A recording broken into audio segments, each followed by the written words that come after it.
जय श्री राम। एक सोच सुखरास है, एक सोच दुखरास, एक सोच बंधन कटे, एक सोच गल फांस।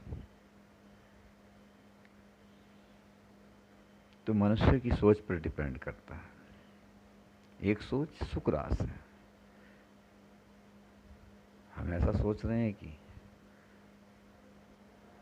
सभी सुखी हैं, सभी आनंद ले रहे हैं,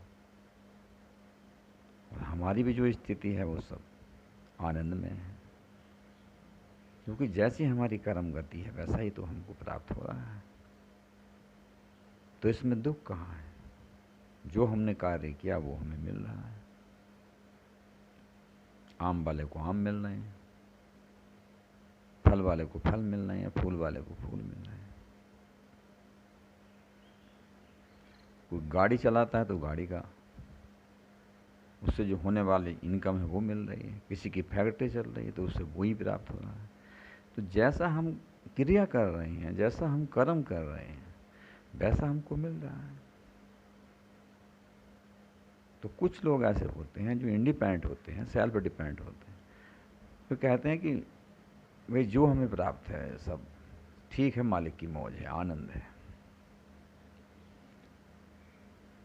तो एक सोच सुखरास है, एक सोच दुखरास। अब एक इंसान पे सब कुछ है, कोई कमी नहीं, लेकिन वो दूसरों से ईर्ष्या करता है, दूसरों की उन्नति को देखकर जलता है। कहता है इन्होंने ये बिल्डिंग बना दी, वो प्लाट खरीद लिया, फिर आज गाड़ी निकाल रहे हैं, फिर वो बैनामा करा दिया। तो उसको दुख हो रहा है दूसरों की उन्नति से, दूसरों को अग्रसर होने से। वो ये चाहता है कोई मुझसे आगे ना निकल जाए। उसकी निकृष्ट सोच है। जैसे एक कौवा पक्षी है, वो कभी किसी का भला भी नहीं चाहता और काँव काँव करता है दूसरे, उसकी निकृष्ट सोच होती है। वो पशु पंछियों को पकड़ के खा भी लेता है, उन पे गलत प्रहार करता है, कभी रबड़ी खा लेगा तो कभी फिर भिष्टा दौड़ने लगेगा। तो उसको सही ज्ञान नहीं है, वो अपने में स्थित नहीं है, और ना ही वह किसी पर विश्वास करता है। अगर कौवे की ओर आप कोई टुकड़ा भी फेंको रोटी का तो वो उसको कई बार चेक करेगा, धीरे से आएगा, फिर पीछे हट जाएगा, फिर आएगा, फिर हट जाएगा, तब उसको बड़ी मुश्किल से उठाएगा। और कुत्ते को आप मिट्टी का डेला फेंक दीजिए तो भी वो आपके पास पूंछ हिलाता हुआ आएगा, क्योंकि उसे आप पर विश्वास है। कौवे पर कौवा एक ऐसा जीव है, ऐसा पक्षी है, उसे किसी पर विश्वास नहीं। तो कुछ लोग भी ऐसे होते हैं, उन्हें किसी पर विश्वास नहीं। आप उनसे बात करो, बोले भैया आज ज़माना बहुत ख़राब है, आजकल किसी पे विश्वास करना बहुत बेकार है। तो एक सोच सुखरास, एक सोच दुखरास। अब ये उनको दुख हो गया कि लोग उन्नति क्यों कर रहे हैं, उनके ऐसा क्यों हो रहा है। एक सोच बंधन कटे। अब एक सोच है, संत महापुरुषों की बात सुन रहे हैं, संत महापुरुष खुद बंधन से निवृत्त होते हैं, वो खुद मोक्ष प्राण होते हैं, आनंद स्वरूप होते हैं, प्रेम स्वरूप होते हैं, और वो दूसरों को भी बंधन काटते हैं कि भैया यहाँ कुछ रहने वाला नहीं है, स्थिर नहीं है, सब जाने वाला है, परिवर्तनशील है, तो तुम इसे स्थायी तो रख नहीं सकते। ठीक है, जीविका उपार्जन के साधन है, इनको आप बढ़ाते भी रहो और इनसे कार्य करते रहो, लेते रहो, वो भी संयम के साथ। तो साधनाएं, साधन बुरे नहीं हैं, लेकिन साधनाएं हमारी खत्म हो गई हैं, संयम खत्म हो गया है। हम उसे संयम पूर्वक, धैर्य पूर्वक, शांति पूर्वक नहीं बरतते, उसको भी दिखावा करते हैं। किसी पे मोटरसाइकिल है तो वो उसको बहुत तेज़ी से चलाता हुआ दिखाता हुआ जा रहा है, गाड़ी वाला और जाता है, उसने टूटर वगैरह लगवा रखे। तो दिखावा नहीं करना। ठीक है, आपके पास गाड़ी है, मंजिल पे पहुंचा रही है, शांति से जाइए, जैसी योग्यता है, जैसी स्थिति है, वैसी स्पीड से उसको चलाइए, तो आपको वो मंजिल पे पहुंचा रही है। किसी का हनन शोषण नहीं करना, किसी को दिखावा नहीं करना। तो संत महापुरुष ही ऐसे हैं जो कोई दिखावा नहीं करते। जो दिखावा करते हैं वो संत महापुरुष ही नहीं है, वो फेलियर है। तो एक सोच सुखरास है, एक सोच दुखरास, एक सोच बंधन कटे, एक सोच गलफांस। अब किसी को अचानक अटैक कर दीजिए, किसी को गाली दीजिए, किसी से लड़ाई कर लीजिए, या किसी को मार दीजिए, तो जबरदस्ती आपके गले में नवाज पड़ गई, एक सोच गलफांस। दूसरे, जैसा हमारा नज़रिया होता है हमें दिखता भी वैसा ही है, जैसी दृष्टि वैसी सृष्टि। अगर आप हरा चश्मा लगाएंगे तो सृष्टि हरी हरी दिखाई देगी, मकान भी, पेड़ भी, सब्जी। पीला लगाएंगे तो पीली दिखाई देगी, लाल लगाएंगे तो लाल दिखाई देगी। धर्मयुधिष्ठिर और दुर्योधन एक बार भगवान कृष्ण जी के पास गए, तो भगवान कृष्ण पूछने लगे, क्यों भाई, अच्छे बुरे आदमी ढूंढ कर लाओ, जाओ, हमारी आज्ञा है। दोनों चल दिए और खाली हाथ आकर वापस खड़े हो गए। तो भगवान कृष्ण पूछने लगे, हाँ भैया दुर्योधन कोई अच्छा आदमी मिला?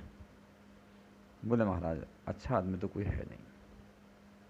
अच्छा भैया, नहीं होगा। हाँ भाई धर्मयुधिष्ठिर, कोई बुरा आदमी, आपको कोई बुरा आदमी मिला? बोले महाराज बुरा आदमी कोई है नहीं। तो अच्छे बुरे आदमियों की तो भरमार थी, क्योंकि गुण दुर्गुण से संसार रचा गया है, दोनों तरह के जीव यहाँ रहते हैं। गुण दुर्गुण से जगत कीन करतार, हंस गुण कही गई परिहति दूर विकार।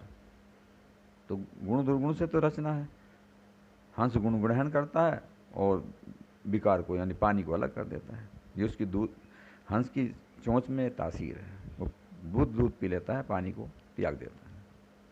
पानी और दूध आपको मिला कर रख दीजिए। तो इसलिए धर्मयुधिष्ठिर के लिए कोई बुरा आदमी नहीं मिला। उनकी ऐसी सोच है कि सब भगवान का स्वरूप है, सब तो वो सब परमात्मा स्वरूप समझते हुए सबको, सब धार्मिक हैं, सब अच्छे हैं, ऐसा सोचते हुए जा रहे हैं। दुर्योधन का निकृष्ट कौवे जैसा स्वभाव है, काग बुद्धि है, तो वो सब किसी पर विश्वास नहीं करता, तो उसके लिए कोई अच्छा आदमी है। जैसी मति वैसी गति, जैसा ख्याल वैसा हाल। तो कुछ लोगों का ख्याल भी इस प्रकार का होता है, तो जैसा हम ख्याल करेंगे वैसा ही हमारा हाल हो जाएगा। आप अच्छे खासे लेट रहे हैं, आप सोचने लगे यार हमारे पास तो कुछ भी नहीं, औरों के पास तो इतना है, फला रिश्तेदार तो इतना मालदार हो चुका है, उन्होंने प्लाट खरीद लिया, ट्रैक्टर गाड़ी निकाल ली। आप डिप्रेशन में चले गए, टेंशन हो गया आपको। तो जैसा ख्याल वैसा हाल। आप कहें हम तो बहुत ठीक हैं, लोग तो फुटपाथ पर रहते हैं, लोग तो भीख मांग रहे हैं, यार हम तो बहुत अच्छे हैं, हमारे पास तो सब कुछ है। तो हम अपने ख्याल से ही सुखी होने लगे, अपने ख्याल से दुखी। तो मनुष्य का विचार है, वो विचार से दुखी सुखी होता रहता है, और विचार से, सोच से ही अच्छा बुरा बनता रहता है। संत या भगत या आतंकवादी, उसमें कुछ अंतर नहीं है, शरीर से तो सब एक ही हैं, उसके भी आंख नाक कान है, उसके भी हाथ पैर नाक कान है, लेकिन सोच का अंतर है।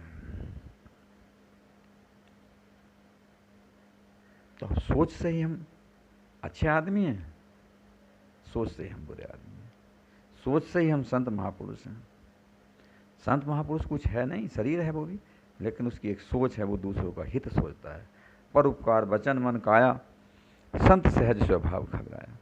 संत का यह स्वभाव है कि वो हर समय दूसरों का हित सोचता है। परोपकार वचन मन काया, वचन से, मन से और कर्म से, हाथ पैर, जो भी वो करता है, सुनता है, देखता है, कहता है, ग्रहण करता है, सब वो परमात्मा स्वरूप समझता है, सबका हित करना चाहता है।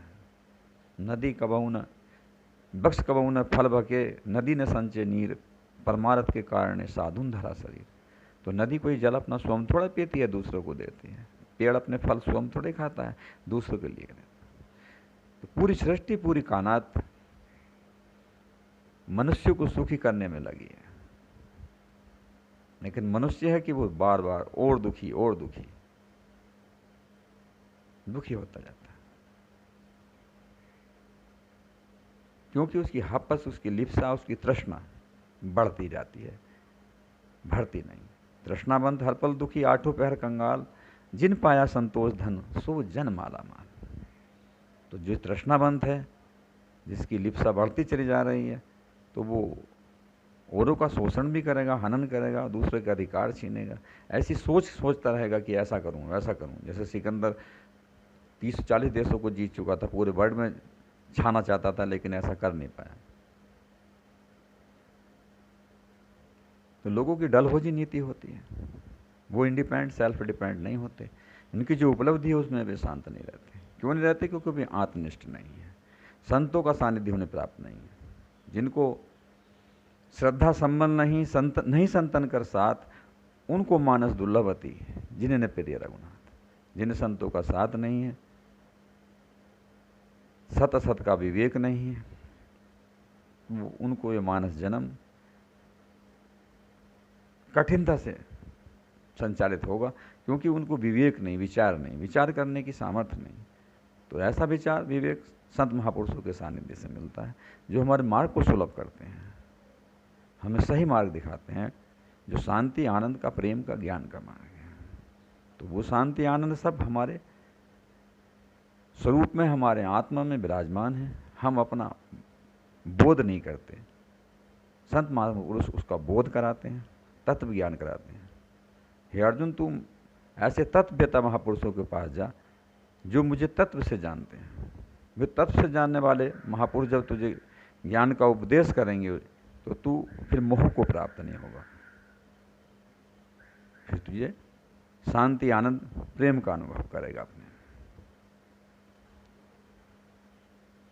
तो हम महापुरुषों का सानिध्य प्राप्त करें और अपने को जाने समझें कि हम आत्मा हैं, आनंद स्वरूप हैं, प्रेम स्वरूप हैं।